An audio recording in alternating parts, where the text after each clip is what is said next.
Hey, hi everyone. So today we'll solve one more question in databases in lead code. So question ఏంటి అంటే big countries 595 problem. ఇందులో మనకు ఒక world అనే table ఇచ్చారు and world టేబుల్లో 5 కాలమ్స్ ఉన్నాయి. Okay, name, continent, area, population and GDP and name is the primary key and మిగిలిన వాటన్నిటికీ కూడా రోస్ అనేవి ఫిల్ అయి ఉన్నాయి. There is no null that has been given to us. And సింపుల్గా చెప్పాలి అంటే this is the input table in general that we can take name, continent, area, population and GDP and respective name of the countries and వాటి continents and area, population and GDP of each country ఇచ్చారు. Okay, so rows అన్నీ full అయి ఉన్నాయి. And ఇప్పుడు మనకి ఇచ్చిన question ఏంటి అంటే we can call a country is big అంటే ఏదైనా ఒక కంట్రీని మనం బిగ్ అంటాము only if area of that country is more than 3 million. Okay, ఒకవేళ కంట్రీ ఏరియా కనుక 3 million అయితే దాన్ని బిగ్ కంట్రీ అంటాము. ఆర్ఎల్స్ ఆర్ ఆ పాపులేషన్ కనుక if it is at least 25 million ఉంటే దాన్ని బిగ్ కంట్రీ అంటాం. సో ఇది ఎండ్ అని కాదు, అంటే రెండు ఏరియా అండ్ పాపులేషన్ ఉండాలి అని లేదు. ఓకే, ఏరియా ఆర్ పాపులేషన్ అంటే ఎయిదర్ ఒక కంట్రీ ఏరియా అయినా 3 million కంటే ఎక్కువ ఉన్నా కూడా it's a big country, or ఒక కంట్రీ పాపులేషన్ కూడా 25 million కంటే ఎక్కువ ఉన్నా సరే it's a big country.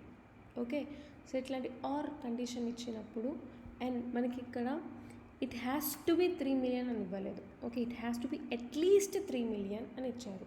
Okay, so ఇటువంటి కేసెస్లో how do we write the query అంటే ఫస్ట్ ఆఫ్ ఆల్ సెలెక్ట్, మనం ఇక్కడ ఏం సెలెక్ట్ చేయమన్నారు అంటే we need to find name, population and area of the big countries. So only మనము name, population and area. Okay, from which table, from world అనే టేబుల్లో. And most importantly sometimes capital N ఇస్తాము, capital P ఇస్తాము, అలా ఇవ్వకూడదు. ఎందుకంటే మనం ఎప్పుడైనా సెలెక్ట్ చేసేటప్పుడు కేస్ సెన్సిటివ్. ఓకేనా, ఎందుకంటే మనం ఇక్కడ క్యాపిటల్ ఎన్ అని ఇచ్చామనుకోండి మనకి కింద టెస్ట్ కేసెస్లో ఫెయిల్ అవుతాయి. సో వాళ్ళు ఇక్కడ ఎగ్జాక్ట్గా మనకి స్మాల్ ఎన్, స్మాల్ పి, స్మాల్ ఏ స్టార్టింగ్ ఇచ్చారు కాబట్టి మనం కూడా వాటిని సెలెక్ట్ చేసేటప్పుడు అలానే సెలెక్ట్ చేయాలి. Okay, name, population, area from world table where మనకి ఇచ్చిన కండిషన్స్ ఏంటి అంటే area should be at least 3 million. At least అని ఇచ్చినప్పుడు we need to put greater than or equals to. Okay, minimum 3 million ఉండాలి. So greater than or equals to 3 million. ఇక్కడ or అని specify చేశారు కాబట్టి are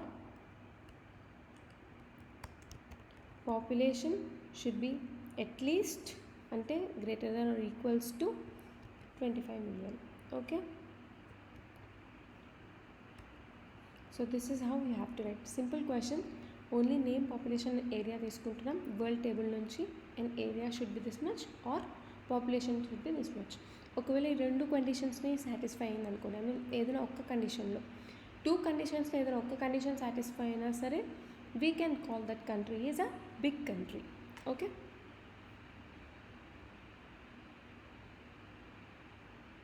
right. So this is how will have to solve the question. నా test cases అన్నీ accept అయ్యాయి and let us submit. Sometimes ఎలా ఉంటుంది అంటే ఇక్కడ టెస్ట్ కేస్ యాక్సెప్ట్ అయినా కూడా మనకి సబ్మిట్ కొట్టేటప్పుడు ఇక్కడ ఓన్లీ ఒకటే టెస్ట్ కేస్ అనేది చెక్ చేస్తారు ఆర్ మ్యాక్సిమం 3-4 టెస్ట్ కేసెస్, కానీ సబ్మిట్ చేసేటప్పుడు will have the 6x6 test cases. Okay, so అందుకని ఒకసారి మనం సబ్మిట్ కూడా చేయాలి. Okay, and this is how will do it and మనం ఇంకో వీడియోలో కలుద్దాం. Okay, thank you.